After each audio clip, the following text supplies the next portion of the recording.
Hey readers, today I have for you an amazing historical fiction. It is A Song of a Captive Bird by Jasmin Darznik. Now, this is based on the life of a true person, but it's a fictionalized version of their life. So it's set in Iran in like 1950s, and it looks at the life of a very like famous and iconic poet called Faru Farrokhzad.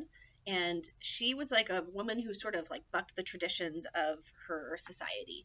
So Iran itself was going through a lot of transition historically anyway. It was before the Iranian Revolution, but there was still like changes in leadership and sort of at this point like tossing off some social norms, but still deeply embedded in others.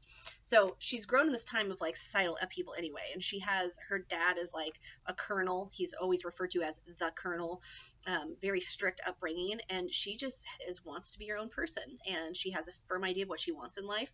So she ends up basically having a romance with another man, and it does not go over well with the families, and so there's like a quick marriage to get them wedded and avoid disaster. But she's I said she's like a free spirit, and she's a poet at heart, and she begins writing really young. She ends up having a family, but there's just stuff about her society that she just doesn't fit the mold. And so later on in her life, she ends up separating from her husband, having a wild affair, leaving her son behind, and she just becomes this like poet who just takes Tehran and Iranian culture by storm. Like the public cannot believe that she's writing so openly about like desire and other aspects of life. Later on in life, she becomes a film director too. The whole time though, she just feels like such a real person, and of course she is a real person, but it's written in a way that like she's just alive, almost like you know her, you understand her motivations. And one of the things I really admire about this book is the story is fascinating.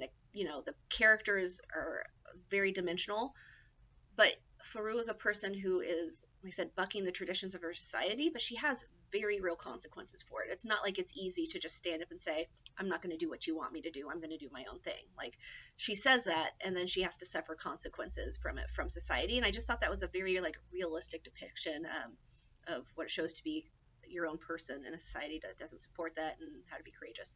I didn't know a lot about Iranian history, and so I felt like this was like a good snapshot in time of right before the Iranian Revolution of what life was like. So that kind of helped it come to life for me too. But I loved this book. I just thought it was amazing, and I can't wait to tell other people about it. So I hope you give it a read and enjoy.